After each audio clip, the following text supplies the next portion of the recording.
2027. That is not the case. I actually saw that during the original bills and lease negotiations back in 2012 and 13, which is, well, if the lease doesn't expire for a couple more years, why are we negotiating it now? Well, if we didn't negotiate it then, we might have lost the Buffalo Bills. It's a mentality that pervades, unfortunately, among leadership in Albany, which is, if it can be delayed, we'll delay it. This cannot be delayed. It needs to move forward because it will ensure the future viability of the Renaissance Commerce Park by bringing more businesses to this site. If the Brownfield tax credits are an extension for 10 years to 2037, we know we're going to be able to get more interest in this site, more developers to come here, more industry to build in Lackawanna, and continue the great success we've had. So I want to thank all my partners for joining me. You have members from the private sector, the not-for-profit sector, the public sector, all standing here because we understand the importance of the Brownfield tax credits, and we call on leadership. Carl Heastie in the Assembly, Andrea Stewart-Cousins, and I thank her for including it in the budget bill so far from the New York State Senate, and of course our governor, Kathy Hochul, to ensure when they finalize the budget and they finish negotiations in Albany and they leave Albany for the rest of the year, that this has been approved. It will ensure further development at the Renaissance Commerce Park and, truthfully, further tax revenue for everyone, the city of Lackawanna, the county of Erie, and of course the state of New York, because we're building a future that we can be proud of here at the Renaissance Commerce Park, and we do not want to stifle that. So I want to thank everyone for being here, and with that I want to introduce our senator who is working very hard and was able to get this into the Senate's budget bill, Senator Sean Ryan. Thank you, Mark. Thank you, County Executive Poloncarz. Like Mark, I grew up in Lackawanna. We both witnessed, a change, right? So at one point, Bethlehem still was the economy for Western New York. Then it went away, and shame on the state because back then we didn't bail out and help communities that were suffering from deindustrialization like we do now. The Huntley plant left Tonawanda. We made sure we had a soft landing for the Tonawanda's tax base and the Tonawanda town and their school district. In the 80s, we weren't doing that. We left Lackawanna and Buffalo, to be on their own to try to rebuild. It took a long time. This site sat fallow, often because corporate interests weren't interested in redeveloping the site. But leaving industrial cities, on their own was a big mistake. But this site is now moving. It's been the subject of major investment, and it's the investment we want. It's the tradable sector. We want to make products here that are sold outside of Western New York, outside of New York State, and the money comes right back to our economy. That's what we're looking for. New York State has made big investments in trying to make brownfield sites work.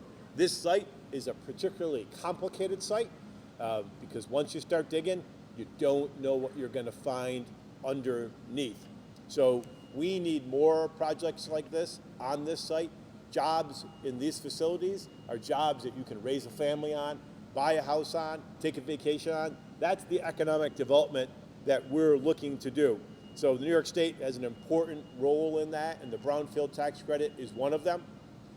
But we need to understand that we need a long timeline for these projects to happen. We figured it out with the historic tax credit. This idea of expiring in a year or two creates a great uncertainty in the investor economy. Should we be looking at this site or should we not? What will the certainty be? So we want to take away that unsettled feeling and the little bit of chaotic feeling by putting in place right now for years out the tax credit for the brownfield reclamation sites. So without the tax credit, the brownfield reclamation and putting something up here becomes much pricier. But we want people to have certainty. We want recruiters, when they're out looking for people to come move here, to know that they have certainty. So the brownfield tax credit is set to expire. My number one priority this year in Albany is making sure that this tax credit gets extended so we can have this development here and in Lackawanna, and so investors and developers can have certainty about the product that's being offered. So I've been working very closely on this with County Executive Poloncarz, with the Buffalo business community, and my colleague in government, Jon Rivera. And it's my pleasure to bring up Assemblymember Jon Rivera. Hello, everyone, and thank you for being here to discuss this important issue. I first want to give a big shout out to our county executive. I'll say a couple things about him. Number one, I've had the good fortune of going all over New York State, and I can tell you, Erie County, you have a county executive like no other county executive. I'll also say that I had the good privilege of being part of the administration and got to see this site when it was nothing.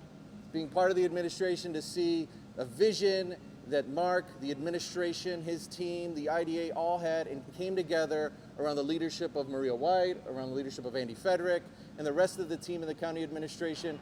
We saw the opportunity here. We saw abandoned land, forgotten parcels, and together with a dream, with a vision, and with persistence, not only were we talking about land acquisition, which was a challenge in and of itself, not only were we talking about railroad issues, which was a challenge in and of itself, we moved forward and believed that we could do something here in Lackawanna because the people of Lackawanna deserved it. The senator put it right.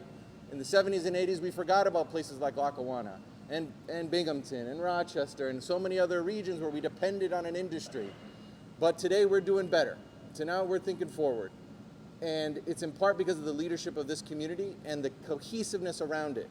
We have the good fortune to have our mayor, Annette Iafallo, who's been hitting the drum on this since day one. That's why it's an amazing privilege to work together as a team on this. I'll give another shout out to the county executive that I almost forgot. He went as far as to go all the way to Albany last year to sit down and meet with the leadership of the state assembly, along with myself and the majority leader, to just highlight the importance of this issue.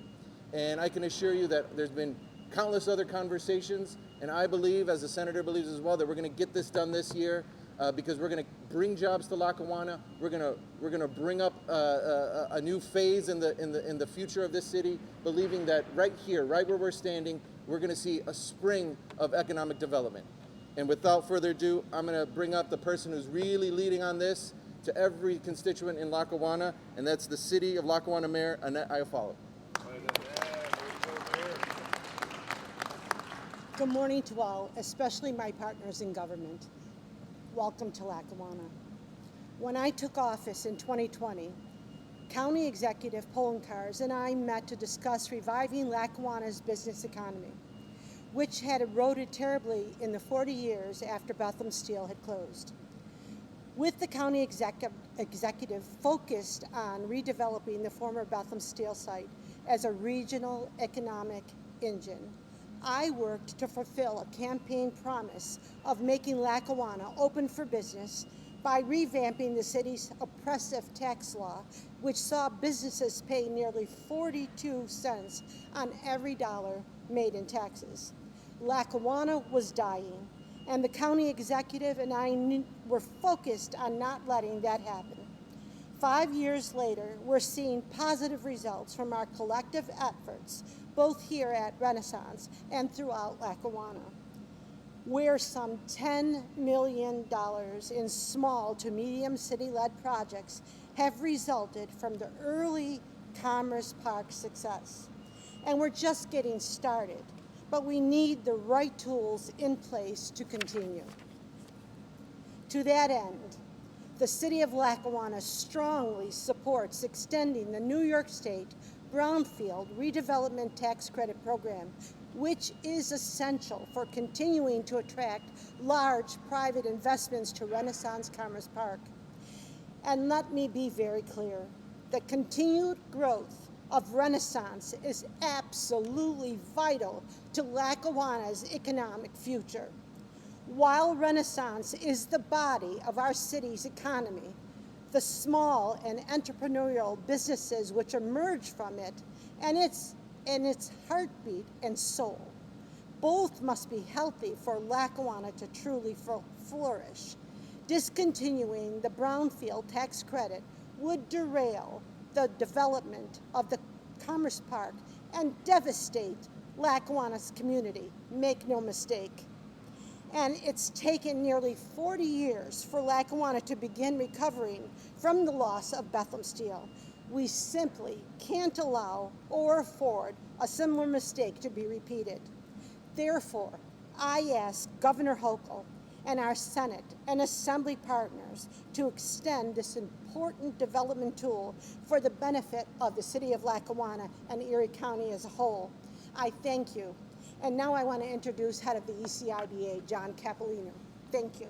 There you go, Mayor. Yeah. Thank you, Mayor. First of all, let me welcome you all to the cleanest plant in Western New York.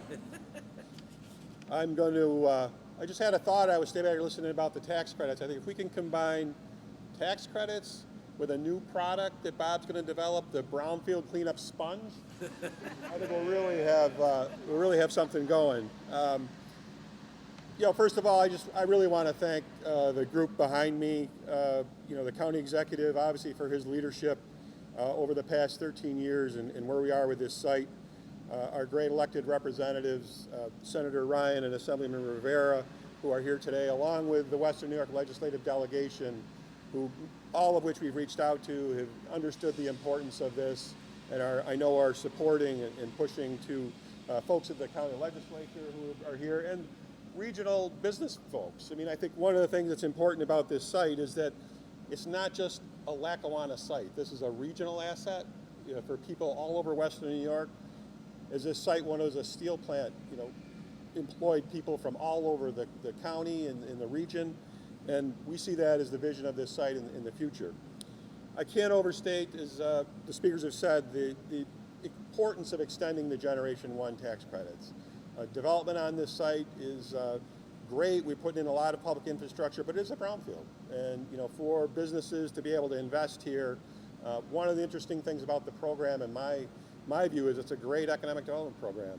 When you think about what you're doing is you're incentivizing private businesses to clean up property with tax credits. If the private business wouldn't invest there, eventually it's going to become a public, issue anyways that the government will have to deal with. So it's a great program, and I think extending that, is really critical to continuing the momentum that we've developed here over the years. As I said before, this site last year, we continue to develop with all the support we've gotten from the state, our legislative folks, our federal people, the county. Last year the site received shovel-ready designation. So now that's an important marketing piece. And I know Tom Kucharski's here when Invest Buffalo Niagara comes and says, hey, we have a prospect. This is a site that we want to be able to show folks and say, this is ready to go. We have credits put in place and we have the infrastructure in place to get people to invest here. I guess the other thing I would say, this site also garners state and national attention. I have people who call me across the state and some people who call from other parts of the country and ask about this site. And the one thing I always say to them, because they ask, well, how do you make this happen? What do you do? And I said, it's really about the team that you assemble. And this is one project I've worked on that we've got always such a great team. Everybody who is on the program, who we need something, say, how can we help? We've got a team of all-stars who are standing here to get this done. I do drive by here every day on my way to work, and it's a great visual reminder of what can be done when we get a group of dedicated people put together who really want to see investment and want to see what's great and getting this site that has a legacy back into productive use. So on behalf of the ILDC, I did want to thank Andy and Robbie and some other staff who are here, Talia, who's been working on the property as well, for all their efforts. And I think, given the legislature and the budget cycle we've got a great team assembled, not to use a sports analogy, but we've got a great team put together. Now's the time. We just got to push this over the finish line, and I know with the support of everybody we have that we'll get it done. So I really appreciate all the support, and it's now my pleasure to introduce Bob. Sure. Thanks, John. And you can work on that Brownfield sponge. That's a big project. Thanks. Well, let me start out by saying we would not be at this location if it wasn't for the Brownfield program. I'll briefly just go over our story. We were in a 100,000 square foot facility on Dingen Street. We expanded. We needed to expand the company, so we expanded another 20,000 square feet at that location, expanded into that. We continued to grow. Then we continued to grow by pushing out our inventory to outside storage facilities. So we ended up with 3 outside storage facilities and then 120,000 square foot manufacturing facility. And then we needed a new bigger building. So the problem we had was our largest customer said, if you ever move and you got to go through the expense of moving, we want you to move to our distribution center to save on freight costs in Ohio. Well, our team, we're born and raised in Buffalo. We did not want to move out of Buffalo. But we're thinking, what's the advantage that Buffalo has that we can capitalize on? Well, we thought it was, it's an old industrial town with a lot of old abandoned warehouses. So we just find an old abandoned warehouse, we can move in less, not that expensively, and that's the way we need to move forward. Well, we looked. Jim and I looked and looked. There is nothing out there that's even closely suitable. And the large facilities, they're into apartments or condos. They're already in conversion. So now we're sitting there starting to panic. Like, oh, now what are we going to do? So we went to the ECIDA, talking to Jon Rivera. So Jon brings us out here. At that point, it's just a field. And he's kind of explaining, well, we're going to put a road here. Your facility will go here. There's enough acreage to do what you want to do. And, we're thinking to ourselves, why in the world would we ever think of moving to a brownfield credit? Why would we do that? Why would any business do that? We talked to the construction company. We're going to run to a significant additional cost for the infrastructure, for what we're going to find in the ground. And then they explained the Brownfield Credit Program. The Brownfield Credit Program is meant to offset all these additional costs. So after we analyzed that and we went through it, and it said, we concluded, this with the Brownfield Credit Program, this could work. So long story short, we built this 290,000 square foot facility. We took our 120,000 manufacturing facility and our 3 outside storage facilities. We consolidated it into this facility. We also we built this 40,000 extra square feet for future expansion, which now we're pretty much into. So the bottom line is we would not have looked at this location if it wasn't for the Brownfield credit. And I really don't think why any business would look at a brownfield site without the Brownfield program. So that's our story, and that's what the Brownfield credit program meant to us. So thank you. All right. Thank you. Thanks, Bob. Way to go. Thanks, Bob. That shows exactly why the credit program needs to be expanded. This building might be in Ohio, for all we know, if we hadn't had the Brownfield tax credit program. It is that important. I want to thank legislator Taisha St. Jane Tard for being here, as well as AJ Baines from the Amherst Chamber of Commerce, Tom Kucharski from Invest Buffalo Niagara, representatives from the partnership, others, utilities, everyone who's worked on this project. Not just I'm talking about this building, but the project associated with the Renaissance Commerce Park understands the importance of the extension of the Brownfield tax credit program. As Bob noted, there probably wouldn't be any future development if some company is looking at this site versus a greenfield, because it's cheaper to build on a greenfield. But it's not with the Brownfield tax credits. So we call on everyone in Albany, and our partners in Albany have a lot of work ahead of them still, and I know they're going to get it done to ensure that the Brownfield tax credit program is extended for another 10 years past its expiration date in 2027. With that, we'll take some questions from the podium on topic, and if there's any off-topic questions for myself or others, we'll take those to the side. Any on-topic questions? Mr. Fink, I figured you'd have one. James. Yes, sir. Is it possible that Captain Holcomb could do 10-year extension just by virtue of executive order, or to say don't need legislation? The question was, is it possible for the governors to do a 10-year extension by executive order without the approval of the Assembly or Senate? I don't know. I don't know what if her powers will allow her to do that. I don't, if the assembly member or senator would like to add anything? If maybe she was president, she could do things without authorization of legislative bodies. It's likely to pass what the Senate now. We're very optimistic that we're going to get this extension in this year's budget, but we're only able to do so because of the really consistent education and advocacy effort of Erie County and County Executive Mark Poloncarz joining with the business community. So it's been an all hands on deck exercise to help people in Albany understand just why this is so important and why it's so vital that we get this done right now. Because given New York State's industrial past, it's not just a Buffalo or Erie County issue, it's across the state, it's Brownfields, Manhattan.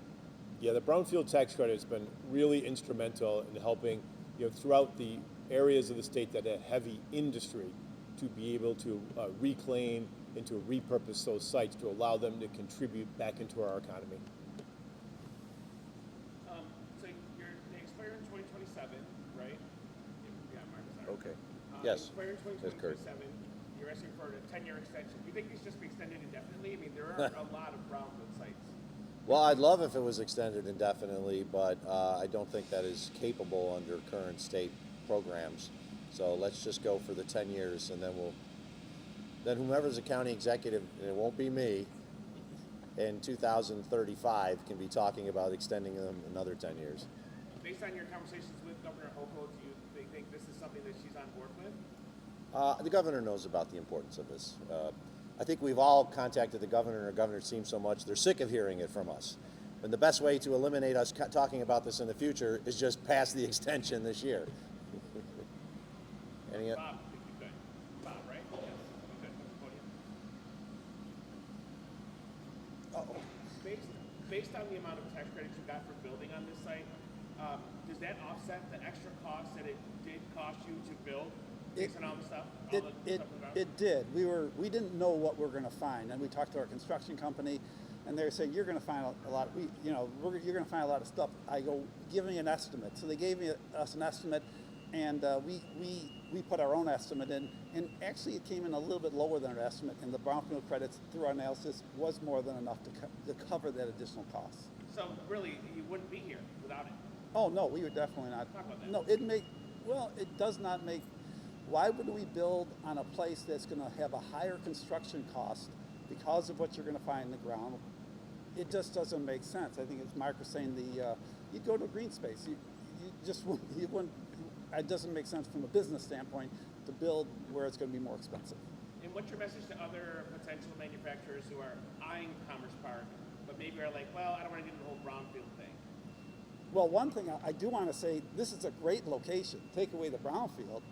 We have customers and suppliers in Canada. The Peace Bridge is right here. It's very convenient for our employees. But the Brownfield program, if it is extended, does more, I think, more than offset the additional costs you're going to incur if you build here. We love the location, but yeah, so. any other on-topic questions? Mark, just clarify, brownfield tax credits isn't just for manufacturing, it can be for revitalizing the former gas station sites. The Brownfield Tax Credit Program has been used for so many different types of construction projects. It's not just, as you just noted, manufacturing. You can use Brownfield tax credits to remediate gas stations. You can use it to remediate what were not prior industrial sites, but have the problems associated with brownfields. I want people to understand, it's not as if there is like environmentally contaminated, dangerous chemicals and things in the soil here. There's a little bit in the one section of the site, and they're working on it right now with the DEC, but not in this section here. But what you have, when, as I said, Bethlehem shut down its shop, they demolished a lot of stuff and they just stuck it in the ground. So you got steel girders and concrete footers and things like that that were built for a steel plant, not a school. So it's not easy to take care of it. But the Brownfield Tax Credit Program has been utilized not just here in Lackawanna, but all across Erie County and all across New York State. And there's a lot of upstate communities that could truly benefit from the Brownfield Tax Credit Program that have not utilized it yet, and they will never benefit from it unless the program is extended. And as Senator Sean Ryan noted, Brownfield Tax Credit is not just here for upstate New York. It can be utilized in New York City and Manhattan because they have brownfield sites in New York City as well. Okay, if there are no further questions, thank you, everybody. We'll take off topics to the side, and I appreciate everyone for being here.